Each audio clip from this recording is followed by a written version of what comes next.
उस दिन पहली बार मेरी बेटी ने मेरी आंखों में देखकर कहा, आई हेट यू मॉम। मेरे पैर जैसे जमीन में धंस गए। कुछ पल के लिए मैं ना बोल सकी ना रो सकी। सोचा था मैं उसकी सबसे अच्छी दोस्त हूं, लेकिन उसकी इस लाइन ने मुझे पूरा तोड़ दिया। क्या आप ऐसा महसूस कर रहे हैं? क्या ऐसा आपके साथ हुआ है? क्या आपके बच्चे भी अब आपसे कम बातें करने लगे हैं? क्या वो हर बात पर चिड़चिड़ाते हैं, चिल्लाते हैं? क्या उन्होंने ये कहना शुरू कर दिया है कि आप मुझे कुछ नहीं समझते, आप सबसे खराब पेरेंट्स हैं? क्या आप दिन भर उनके लिए सब कुछ करते हैं, लेकिन लास्ट में क्या सुनने को मिलता है? सिर्फ ताने। अगर हाँ, तो ये वीडियो सिर्फ आपके लिए है।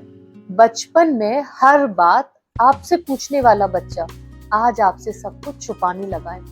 जब वो 5 साल का था तो हर चोट के बाद आपकी गोदी में आकर बैठता था। 13 साल की उम्र में वो दरवाजा बंद कर लेता है। हमने गलती की कहाँ? क्या हमने उनकी बातें सुननी बंद कर दी हैं? क्या हमने सिर्फ पढ़ाई, मोबाइल, अच्छे मार्क्स, संस्कार, इन चीजों का बच्चे के ऊपर दबाव बना दिया है? क्या हम उनके इमोशंस को नजरअंदाज कर रहे हैं? डियर पेरेंट्स, कई बार हम सोचते हैं कि हमारे बच्चे बिगड़ गए, पर क्या कभी हमने आईना देखा है? हमने भी तो कभी उनसे चिल्लाकर कहा होगा, बस अब और नहीं। कभी उनकी बात को अधूरा छोड़कर कहा होगा, मुझे टाइम नहीं है। कभी उनके डर, उनकी उलझन और उनके सवालों को बिल्कुल नजरअंदाज किया होगा। पेरेंट्स, हमें ये समझना होगा, बच्चे हमारी बातों से नहीं, हमारी टोन से ज्यादा प्रभावित होते हैं। उन्हें कई बार हमारा हर कम्युनिकेशन एक ऑर्डर लगता है, एक आदेश लगता है। क्या हम पूरा दिन किसी का ऑर्डर ले सकते हैं? बिल्कुल नहीं। हमारे बच्चे भी वैसे ही हैं। क्या हम अपने बच्चों को सुनते ही नहीं हैं? सिर्फ हम बोलते हैं, बस बोलते हैं। क्या हमारी बातें उन पर एक बोझ बन गई हैं? तभी तो एक बच्चा कहता है ना, आई हेट यू। जब वो अंदर से इतना हर्ट होता है, उसके पास शब्द ही नहीं होते कि मैं क्या बोलूं। तो सिर्फ एक ही शब्द आता है, आई हेट यू। सबसे जरूरी है हमें चेंज होना। हमें ये मानना कि I am also not perfect. हम इंसान हैं और इंसान से गलती हो सकती है, पर जब तक हम ये नहीं मानेंगे तो हम सुधरेंगे कैसे? और अगर हम चेंज नहीं होंगे तो हमारा बच्चा कैसे चेंज होगा?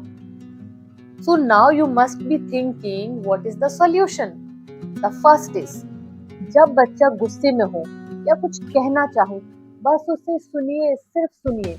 उसके शब्दों के पीछे की भावनाओं को समझिए।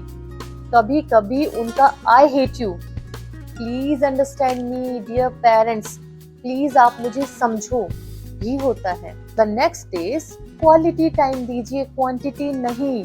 हर बच्चा सिर्फ 10-15 मिनट अगर आपके साथ बैठता है, नो फोन, नो टीवी, और आप बस उसकी बातें सुने, उससे पूछें, आज का दिन कैसा रहा, आज आपने क्या किया, आज स्कूल में ऐसा क्या हुआ जो आपको अच्छा लगा, क्या ऐसा हुआ जो आपको बुरा लगा।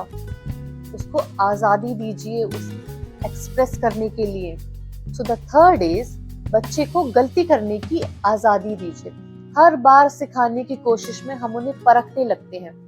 उन्हें यह भरोसा चाहिए कि वो हमारे सामने गिर सकते हैं और आप उन्हें थाम लेंगे, उनका सपोर्ट बनिए, उन्हें सपोर्ट कीजिए, तभी वो आपके साथ सारी चीजें शेयर करने के लिए तैयार रहेंगे। द फोर्थ इज, बच्चों को ऑप्शंस दीजिए, ऑर्डर नहीं। Let's take an example. अगर आपको बच्चे को बोलना है कि आपको पढ़ना है 7 बजे या 8 बजे, जैसे आपको ठीक लगे, तब बच्चा उन दोनों में से एक चॉइस को मानेगा। इट्स ओके, 8 बजे। तो खाने में भी बच्चों को बोलना है आपको सब्जी खानी है या दाल खानी है, then they will choose one.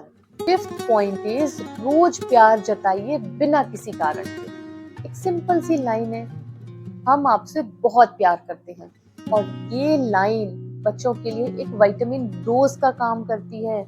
आप बच्चों को कहिए, हम आपको बहुत प्यार करते हैं और हम हमेशा आपके साथ हैं। द सिक्स्थ पॉइंट इज, खुद को भी हीलिंग दीजिए। अगर आप तनाव में हैं, टेंशन है, थकान है, गिल्ट है, तो पहले खुद को संभालिए। एक काम माँ ही एक अच्छी गाइडिंग माँ बन सकती है। अगर आप खुद परेशान हैं और बच्चा आपके पास आता है, आप ऑलरेडी इरिटेटेड होते हैं और फिर आप बच्चों को ऑर्डर्स देते हैं, चिल्लाते हैं और बच्चे भी इरिटेट होते हैं। बच्चे गलत नहीं होते, बस वो सुनने वाले पेरेंट्स की तलाश करते हैं। अगर आज आपके बच्चे आपसे दूर हो गए हैं तो डरिए मत। रिश्तों में दूरी का इलाज दूरी नहीं, कोशिश होती है। और आज की कहानी हर उस माँ की है जो ये सोचती है, मैंने ऐसा क्या कम कर दिया जो मेरे बच्चे मुझसे दूर हो गए। अगर आप भी ऐसा फील कर रहे हैं तो एक नई शुरुआत कीजिए। आज ही जाकर अपने बच्चे के पास बैठिए, उसे गले लगाइए और उसे बस इतना सा कहना है, मैं तुमसे बहुत प्यार करती हूँ। और डियर पेरेंट्स, अगर ये वीडियो आपके दिल को छू गया तो इसे शेयर करें ताकि और भी पेरेंट्स अपने बच्चों के साथ जुड़ सकें। चलिए एक नई शुरुआत करें।